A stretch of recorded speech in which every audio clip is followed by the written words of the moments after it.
And dapat po, determinado ka talaga, saka maparaan, saka laging positive. Kailangan mong maging matatag at matibay. Pag nag-give up ka, hindi mo na makukuha yung dream mo eh.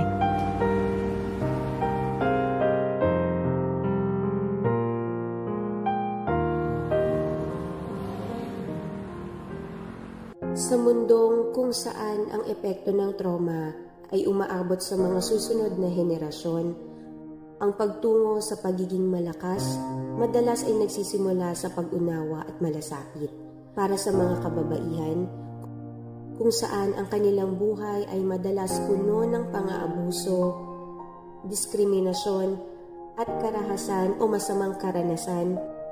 Ang landas patungo sa pagiging malakas ay kasama ang mga prinsipyo ng trauma-informed care.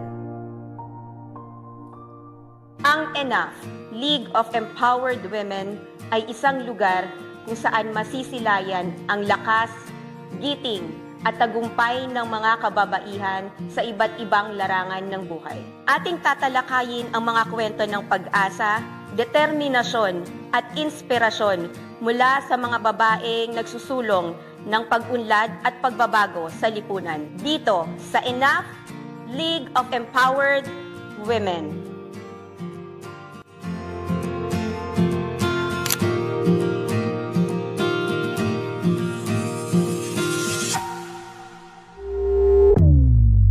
Po si Ate Malu Paras, owner ng Ate Malu's Catering, Samgyeopsal and Eat All You Can Buffet. Yan. Ang tawag po sa akin ay Ate Malu's ng Bayan or Ate ng Lahat. Ate Malu, maraming salamat kasi binigyan mo kami ng time sa invitation namin sa iyo na ma-interview ka at magbigay ka ng inspirasyon sa bawat kababaihan. Opo. Pwede mo bang makwento sa amin, ate? Paano nga ba nag-start yung Ate Malu? Ate Malu's Catering. Yan, paano nag-start? Ganito yan, nag-start ako, tatrabaho ako sa Clark, dumating yung time na nawalan kami ng trabaho. That time, yung husband ko is nag-aaral pa. So, need namin na maghanap ng source of income namin. Okay. So, ang ginawa ko ay nagtinda ako ng mga hamburger, at saka mga french fries dyan sa harapan lang ng bahay. Doon sa ganung paraan, kahit paano, naitataguyod yung pamilya. So parang kinukulang pa rin. Hanggang sa nadidepress ako. Tapos yun, sa tulong ng aming pastora, in-offer sa akin yung, yung canteen nila sa school. So, ginrab ko naman yun po. Sa araw-araw na pagluluto ko, hinaluan ko ng konting ulam yung hamburger at saka french fries. So, yung mga niluluto kong ulam, nagugustuhan naman ng mga nakakatikim. Hanggang sa may namit akong isang doktor, natikman niya yung luto namin, sabi niya, why not kung ipatikim mo ito sa bangko? Wow. With sa Metrobank po yun. So, agad-agad po akong umuwi. Ayun, pinrepare yung mga kakailanganin na patikim dun sa bangko. Ang napili ko pong ipatikim noon pa is yung breaded pork chop at saka yung beef caldereta. Yun. So, natikman nila yung pork chop natin is napakalambot. At saka yung kaldereta natin is napakasarap. Totoo naman. Oo. Natikman na po namin yan. So, ang bawat nakakatikim, nagustuhan naman nila. Sabi nila, bakit hindi ka mag-deliver dito? Kaya ang ginawa ko nun, nag-deliver ako.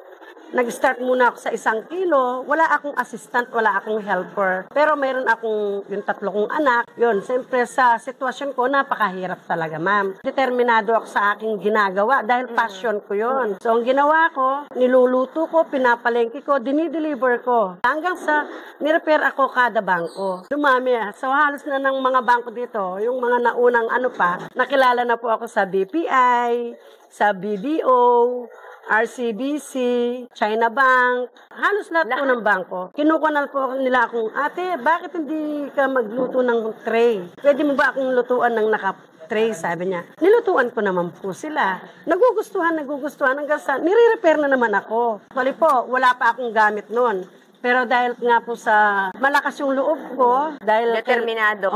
Determinado. Ginrab ko yung catering ng in-offer na catering sa akin. Bumili kami ng mga gamit. Siyempre may naipon na po akong konti-konti. Yung mga kakulangan ko, nirentahan ko. So yung pagrenta ko yun, lumabas ako, nag-cater ako. Yun po, first customer ko yun, taga-bangko. Tapos po yun, nung natikman nila, abay nagustuhan na naman. Hanggang sa lumaki ng lumaki yung caterings ko. Kasi daw po dahil na parang nasisiyan silang kumain, may nag-offer din sa akin na, ate, ang sarap ng ano mo, kaya mo na bang mag-cater ng 1,000, sabi. 1,000 na. 1,000 na. Nakipag-bidding po ako niyan sa mga party, sa mga party muna. Nakuha ko naman po yung Jumbo Genra noon. First catering ko po na 1,000. Hanggang may nag-offer po sa akin. Open ngayon ang bidding sa Clark, sa isang hotel, sabi po.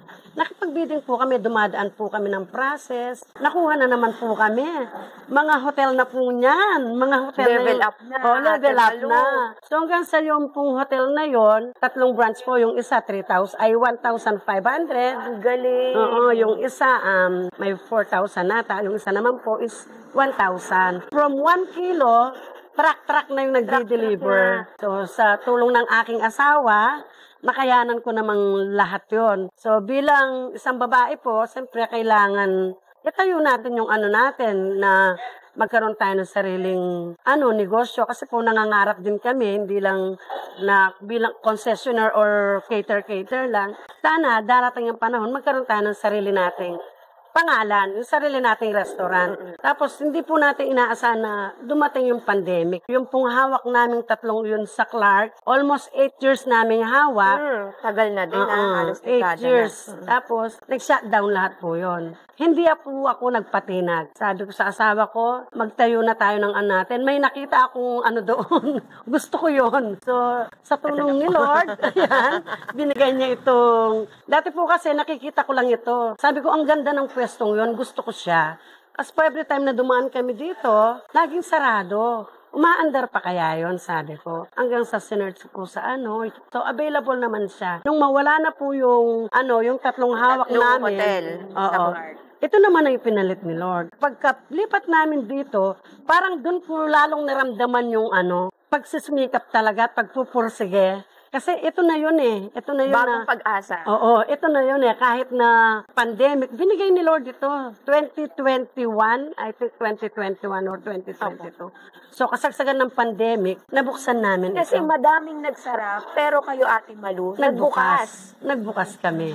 Ate Malu, paano mo nagagamit yung restaurant mo bilang espasyo ng pagtataguyod ng gender equality at women's empowerment? Pantay-pantay ang turing namin sa kanila. Anumang lahi ka, anumang edad ka, pantay-pantay lang dito. At saka yung respeto. Respeto sa mga bawat kababaihan or kahit ano. Yan. Ano-ano po ba yung mga ginagawa niyo na special promotion niyo po o events na ino-organize para mas mabigyang importance po yung papel ng mga kababaihan sa industriya? Magbibigay kami ng mga discount. Yan. Magbibigay kami ng mga discount sa mga kababaihan po. Yan. Saka yung pwede rin po kaming magbigay ng mga open po ang ating malos na magbigay ng training para sa kanila kung sino po yung gustong mag-open or makapag-start ng ng business nila. Business po. Ate Malu, paano mo po hinihikayat yung mga staff mo, lalo na yung mga kababaihan, na magtaguyod ng kanilang karera at mag-excel po sa ganitong larangan, katulad nitong sa restaurant nyo? Hinihikayat po sila, ma'am, na yung lahat ng mga ginagawa na, yung bang binibigyan ko sila ng inspirasyon na yung gada po gawa nila, nagbibigay po ako ng magandang feedback sa kanila. Positive po. Binibigyan ko sila ng good feedbacks, ganon. Sa amin motivate ko po sila, ganon na hindi naman habang buhay na cook ka lang, server ka lang, or Kasi po sinasabi ko sa kanila, ang bawat isa sa atin, may kani-kanyang role sa So, dapat gawin natin yan kasi magagamit mo yan in the near future. So, pwede kang mag-open na sarili mong negosyo para makatulong yung pagtatrabaho mo dito as a suporta po sa kanila. Talagang binibigyan nyo sila ng inspirasyon. Oo, inspirasyon. Kayo kasi mismo, nakikita po doon. Ano-ano po ba yung mga challenge na kinaharap nyo po bilang isang female restaurant owner? At paano nyo po ito nilabanan? Discrimination po. Yung babae ka lang, hindi mo kaya yan. Ayan. Yung ganun po. Hindi po ako nagpatinag sa ganung sitwasyon na ano. So, pinakamalaki kasi po, karamihan po sa atin kasi, tingin sa atin, babae lang, hindi mo kaya yan. So, bilang babae po, kailan po yung determinado ka talaga. At saka yung one goal lang po talaga, para dire-diretso lang. Ate Malu, sa mga challenges na hinarap mo, paano mo po binabalanse yung pagiging isang successful na negosyante at empowered woman dito sa industriya ng pagkain? Dapat po, determinado ka talaga, saka maparaan, tapos may kakayahan kang pag-aralan or i-adapt yung pagbabago ng presyo sa merkado, saka laging positive. Laging positive ka dapat palagi kasi kailangan mong maging matatag at matibay. Paano nyo po nais mabigyang inspirasyon sa ibang kababaihan na may mga pangarap na maging successful din katulad ninyo? Never give up sila. Dapat wag bibigay, wag bibitiw. Kung nag-give up ka, hindi mo na makukuha yung dream mo eh. Hindi mo na makukuha yung pangarap mo. So maraming struggle talaga, maraming ups and downs. So ang nagbibigay inspiration sa akin is yung family and yung kapwa kababaihan ko na mabigyan din sila ng trabaho. Karamihan ngayon, hindi lang dapat lalaki ang may alam or nagtatrabaho. Kasama na ang mga kababaihan na magtrabaho na rin. Grabe, sobrang nakaka-inspired kasi 'di ba simula burger, french fries, tapos napunta sa bangko, sa mga hotels, at ngayon meron ka ng sariling restaurant, ate. Bago po tayo magtapos, ano yung mensahe mo sa viewers natin para maging mas inspired pa sila? Anong proseso yun? Ano pong mabibigay nyo na message? Message ko lang sa kanila is never give up talaga. Yun talaga. Oo, yun talaga ang naging ko na wag kang give up talaga. Kasi pag nag-give up ka, talo ka na. Hindi ka na mapupunta doon sa mo. Kaya dapat dream big ka. Sabi nga doon sa isang illustration na nabasa ko, dapat magbingi-bingihan ka sa kapaligiran mo. Kasi pag pinansin mo yung kapaligiran mo, hindi ka na makakapunta sa taas. So, kailangan lang ng determinasyon, panalangin, sipag at tiyaga, maraming ups and down, maraming luha, maraming pawis ang ilalabas. So, maraming rejection. So, yun, ipunin lahat yun. Ipunin lahat yun. Gawin mong pundasyon. Yun ang magpapatibay sa'yo para makaangat-angat ka doon sa pangarap mo. Sarap pakinggan. Totoo yun, ate, no? Ang daming rejection. Pero kapag sumuko ka, parang balik ka ulit sa umpisa. Ate Malu, bakit nga ba Ate Malus yung napili mong pangalan? Kasi po, dahil sa mga customers ko, lalo na po sa mga bangko, pag yan nag-request, ate, gusto ko nito.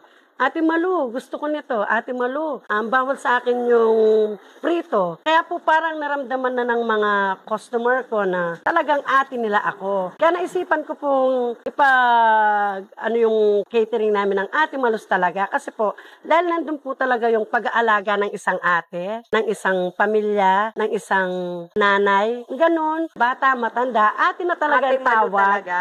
Yun, maraming salamat ulit, Ate Malu. Isa kang inspirasyon sa kababaihan. Thank you po. Salamat din po. Thank you po. Sa ating mga viewers po, iniimbitahan po namin kayong pumunta dito sa Ate Malus Catering, Eat All You Can Buffet and Samgyupsal, para matikman nyo naman po yung ating usap-usapan ng bayan na the best caldereta in town. The best caldereta in Pampanga, yon, para matikman nyo po siya. At located po tayo dito sa may Santo Enchero Street, Santo Cristo, Angeles City, beside po ng Acumed. So, nag-o-offer po ang Ate Malus ng catering services for all occasions. Kahit anong okasyon po yan, kayang-kaya ng Ate Malus yan. Friendly budget po. And like niyo po and follow yung ating page, Ate Malus Catering. Eat All You Can Buffet po. Open po ang ating store 10 a.m. to 10 p.m. Daily po siya. Saka po, we offer samgyupsal, bento box, food trays, any kinds of services po basta sa caterings.